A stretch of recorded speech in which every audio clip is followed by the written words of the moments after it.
The card on the bottom of the deck is the Knight of Stones. It's represented by Wolf. Stones is Taurus, Virgo, Capricorn, typically, although it can be more an overall energy for some of you, having to do with how you manifest your coin. In other words, say you're changing jobs. This could be about changing jobs. Moving from one place to another, but putting some energy, movement, travel, taking what you've learned and applying it in some way in the earth world. Earth being your material stuff, home, family, business, that kind of thing. Wolf does tend to represent for us our family life, like wolf pack, excuse me, kinship group, family at home, extended family. Bearing in mind that, at least in the US, we're having Thanksgiving this month. So for some of you, it could have to do with getting together with the family and celebrating Thanksgiving and some of the energy that's going to be coming from that.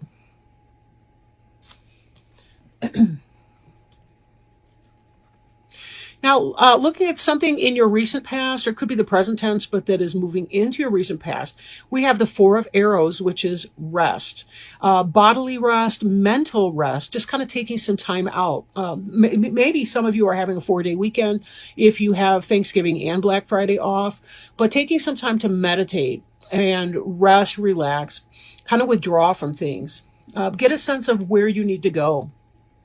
We understand that with a butterfly, for instance, it's when you go into the chrysalis phase, when you withdraw from the world, you're alone in your cocoon, or I'm going to mix up butterfly and moth energy. It's just going to happen because that's who I am and what I do. But so imagine that you're kind of in that chrysalis metamorphosis stage. You've wrapped yourself with this silky crap or whatever, and now you're withdrawing from the world. There's a great deal of change. Metamorphosis that's going on behind the scenes. And this is kind of you when you withdraw from things and take that time out and do some self-care, some rest, some relaxation. And then when you emerge, you have a better sense of what it is that you need in order for your ideas, your dreams to take flight. This is about refocusing and taking the time that you need, taking time out to be able to do that. So let's bring on board our next card that we see here, the Eight of Wands. Eight of Wands is hearth fire. For some, this could be physical symptoms like heart issues. It could be heartburn. The hearth is the center of the home and the family. For those of you that are in good health, positive health, hearth fire is about communication and lots of communication coming in. It's about travel. It's about the things that the family centers around for warmth, literally, physically, symbolically, right? Going into that time of rest, spending time with the people that you love the most, right? Your home and your hearth fire people, your kinship group, your wolf pack. Now, some of the things that may come up for you when you're in this experience of rest or meditation, you may identify some areas which you need to clear.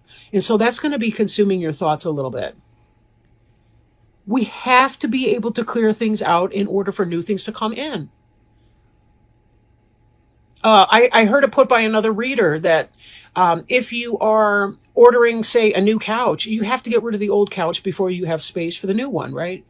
It's that same kind of idea. You can't bring something new on if you are not going to have any space for it.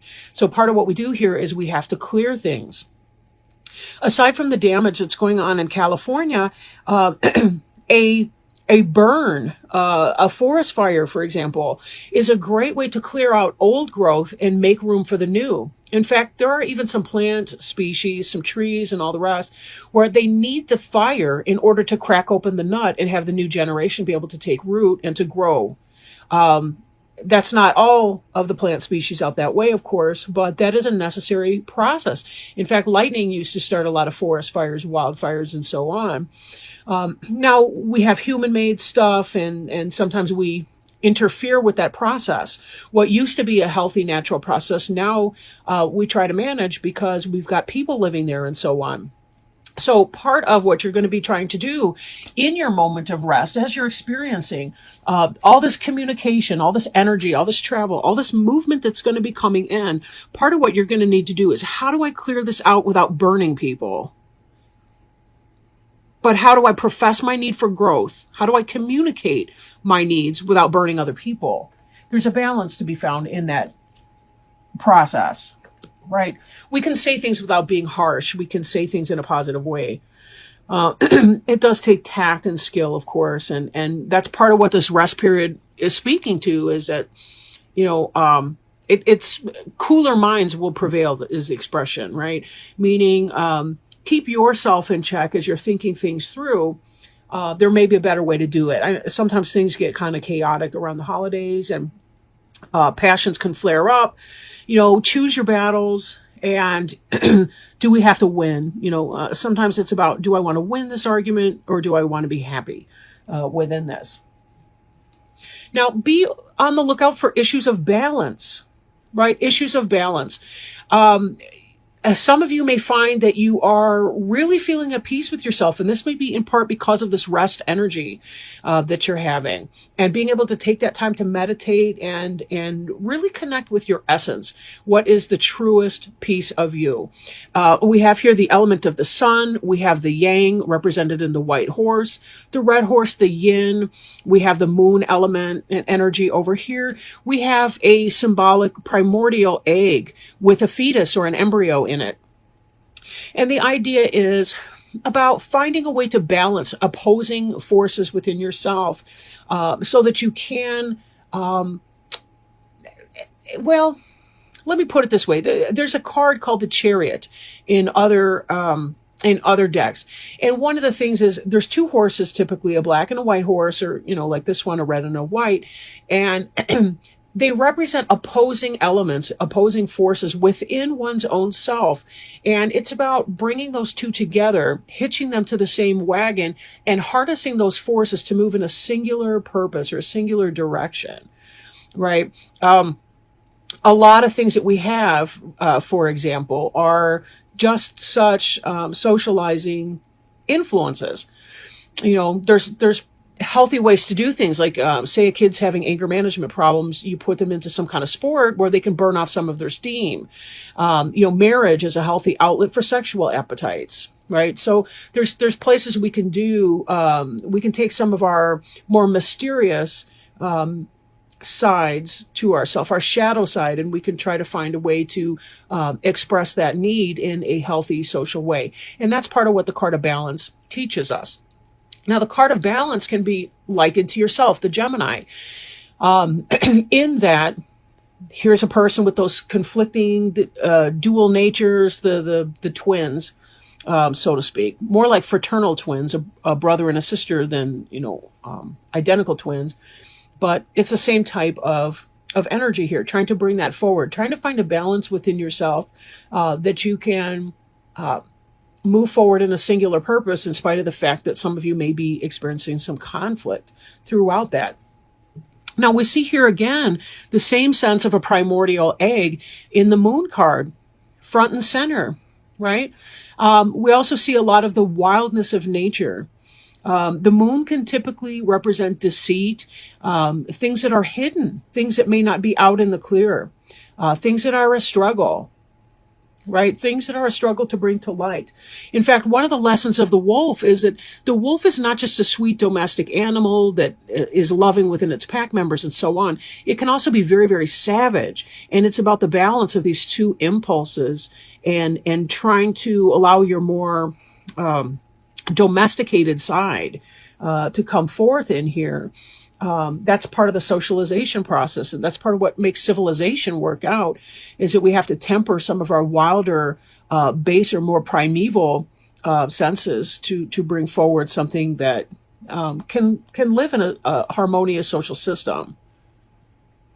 I don't know where the hell I'm going with any of this. It's just kind of coming through, but whatever. There is some sense of a struggle, however. There's something that's on your mind that's sort of bothering you. Eight of Arrows can be the anxiety card, right? Anxiety, as I must have told 100 clients this in my career. Anxiety has to do with when our thoughts, white horse, and our emotions, red horse, are at odds with one another. We tend to, well, oftentimes what can result is an anxious state. Look at the lack of color in the Eight of Arrows card. It's like black or white, whereas the Balance card is so harmonious and so lovely. Balance is also about healing. You'll notice the caduceus that's represented here with the horses, which is an old symbol of healing. But with the Struggle card, this can indicate some level of disconnect from reality, disconnect from self. And when we tie that back with the Moon card, there may be some level of deception, dishonesty, things that are not being said, things that are hidden. And an anxious struggle. If you're acting, if you're behaving, or thinking in a way that's at opposing forces to your emotions, it's going to be potentially this anxious state. You know, I think about anxiety and particularly panic attacks in a person when, if you're thinking one way, like I should, to be concrete, I've got clients that are in substance abuse recovery. And one of the things they'll tell me, oh no, I'm not having any cravings for any drugs or alcohol, but the reality is that their biological wiring has changed in their addiction. And on some deeper level, they seriously are craving, but they're in denial about it. They may not even be aware of it themselves. They want recovery intellectually, but yet their biochemical brain is telling them, I gotta have it, right? Opposing forces. So a lot of times they'll be having panic attacks in the middle of nowhere, for seemingly no reason. There could be a trigger, but maybe not. Sometimes it really is just about the biochemistry is kicking out some sense of desperation, in hopes that they lose control and use again. It really is like having, a foreign animal hijack your brain in a sense, right? That's one example. The other thing can be, we love someone and yet we're really, really having a difficult time telling them something that's uncomfortable, right? Or it's hard for us to say something, that's, you don't want to say it to your family member because it's going to create a problem, but yet, you're trying to live maybe a fake or less than authentic life with around your family, especially around the holidays. Things just get so darn tight and tense. So there is a need to clear something away, something that's been creating potentially this anxious state within you. And this is about understanding what exactly that is, what that means for you. Being okay with the fact that you may not be the person that you intellectually hoped that you were. I think there's a place for every person where they have to realize that they fall short of their own expectations. But then we have to ask what that means, really. Five of Cups in this deck is about ecstasy. It's about ecstasy. Spiritual ecstasy, physical ecstasy. Cups is the suit of emotions and spirit. So in some way, this card is about the yes. Capital Y, capital E, capital S, 3 exclamation points, underlined several times, whatever kind of yes. Ecstasy that this entails. But that brings us back to this question, what exactly is going on under the surface here? Now, the moon can be some sort of a phase or a cycle that's going on. And we have here this challenge, the Two of Stones. This is a duality. These are battling bunnies, right? They are at a conflict. These are boxing hares. They are not having fun. They're not playing games. They're serious about this. There's some kind of battle that's going on. It's either in your external environment or it's in your internal world. And given the fact that there's something that needs clearing here, we've got this anxiety struggle and we have some kind of a balance coming into play. It could be that you're having to make a head and heart decision and you're feeling anxious about that because you want two things that are in opposition with one another at the same time. I hate to put it like that. I mean, but it is what it is, right? And I don't want to stereotype signs either because every person can go through something like that. Geminis oftentimes have difficulties reconciling these two polar opposites. They want different things. They're emotional, they're passionate, and at the same time, they're like logical and cool and collected and calm. It's very hard to bring those two to some kind of a common peace. And this, again, is about internal struggle. Something's not out in the open in your home life. Something that needs to be communicated and you're struggling to communicate it. And this is where this challenge is coming from. You're holding a lot in. You're not speaking a lot. It's all within this egg and it needs to be hatched. What is it that you need to hatch open and talk about? What are you afraid of? What is creating some kind of an anxiety within you? We see coming up here too, this reflection card, which is a balance for this rest card. The reflection card also has the moon in it, right? And we saw the moon in the middle. So as I bring these out, we've got rest and reflection. The need to go within and determine and define your terms. What is it that you need? Where are your needs not being met? What do you need to see or to do? What do you need to let go of? What's a false belief that you're having about yourself or your situation or your life that is not making sense for you? Can you create some time for yourself to go within and see if you can't turn the ugly worm within into a great big beautiful butterfly? What would that take to be able to do that, to lift that up?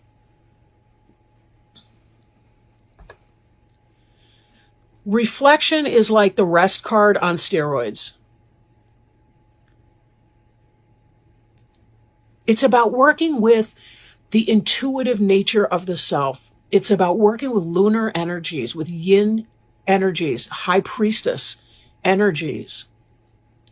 Reflection, meditation, psychic awareness, intuitive. This is about taking some of the mystery, some of the lack of clarity, sometimes the lunar or the lunatic element out of the moon, reflecting upon it, making it work for you. How can you channel your own personal cup of crazy into something that can be beautiful in your life? It's possible to do this, right? A lot of really great artwork, poetry, novels are written by people that are what they used to call in the olden days lunatics. People with mental illness can make beautiful art.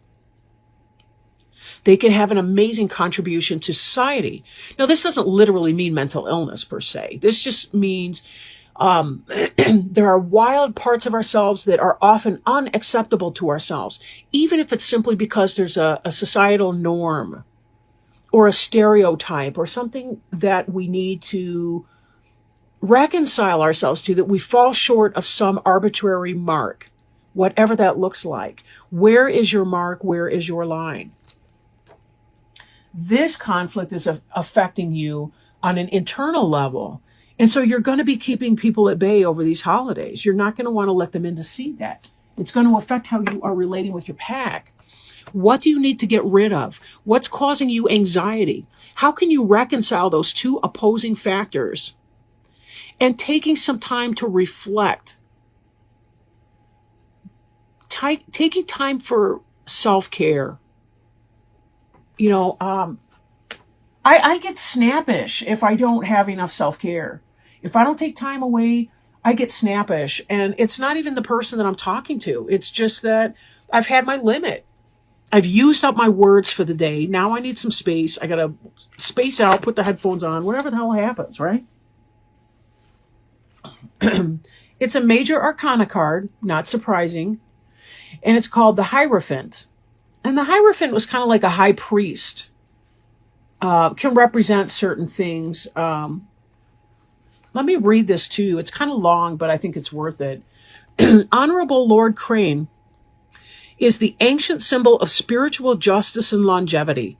It is both a solar symbol and a herald for death. So here, just in the part about solar symbol and herald for death, we see the bringing together of the yin and yang energies, these balanced energies of polarity, right? And let me point out too, because it just now occurred to me, we also see a crane right here. Could be a heron, but it's a wading bird, clearly. Right here in the moon card that's come on board. And we also see it here in this reflection card. Now, this is a heron, this one here, a great heron. But heron and crane are very, very related. Okay, so let me stop interrupting myself rudely and moving on. It is a solar symbol and herald for death. This contrast is significant in that cranes teach the need for both life and death as part of the same process. Oh, and that's that butterfly again, the death of the worm or whatever to become this butterfly. Okay. Crane always heralds the end or change of old ways so that a new expression can be born within them. Being a wading bird, a crane moves between water and the land, earth and sky. Its movement between the worlds, between realms, and between times can help us learn how to draw upon our own innate waters, our intuitive faculty, awakening a freshness within tradition for new growth. In more ancient times, the Hierophants, the priests and priestesses, were schooled in walking between the worlds with all that it implies. Oh, that's that reflection card again. Cranes reveal how past lives affect the present. They reveal how death is just a transition and not an end. They open doors between all worlds, realms, times, and traditions, stimulating new tangible spiritual experiences. Crane always awakens us to the ancient ones, the beings of spirit in the various spiritual realms, including that of the fairy. Now is the time to draw upon ancient teachings and to find ways of re-expressing them within the modern world and within your current life. The crane, because of its link between worlds, awakens past lives, reveals how ancient we truly are, and how the past is affecting our present. It heralds a new understanding of life issues and of sacrifices we have made or are making by revealing our karma and how the laws of spiritual justice are at play within our life. The crane often lays 2 eggs in the wild, but usually only rears one. The parents are very secretive in rearing their vulnerable one. This reflects a need to develop a new sense of protectiveness, a need for secrecy in regards to something being given birth to within our life. In this way, the birth and the ensuing life will be long and productive. Crane reminds us to celebrate our creative resources and to keep them alive, and teach us that through proper focus, that to which we give birth will have a long, honorable life. The reverse crane reminds us that spiritual justice will play itself out within the mundane world, but not necessarily according to how we believe it should. Things will unfold, though, in the time, manner, and means that is best. Appropriate card. I couldn't help but thinking about this moon card when it was talking about the things, secrecy, and the things that we're about to give birth to being kept into some kind of a secrecy. And again, it kind of ties back to this something that's about to be hatched, and trying to identify what exactly that is in your life. Sometimes we don't want to foreshadow our moves by telling everybody what we're up to until we get to the point where we're ready to do that, launching our new product idea, our new business, our new service that we're providing that fills some kind of a niche that's been overlooked so far. There's a reason for that type of secrecy. So whatever it is that you're doing, be very careful that you're taking time for yourself, doing your self-care, that you are listening to your wisest self, your best impulses, your wisest self, and instead of neglecting or rejecting the parts of you that may not fit somebody else's idea or even your own internalized idea of what you have to be, allowing yourself to celebrate all the parts of yourself, the sunshine parts and the shadow parts alike. Trust that you will be able to bring them forth in the best and healthiest manner for everyone involved.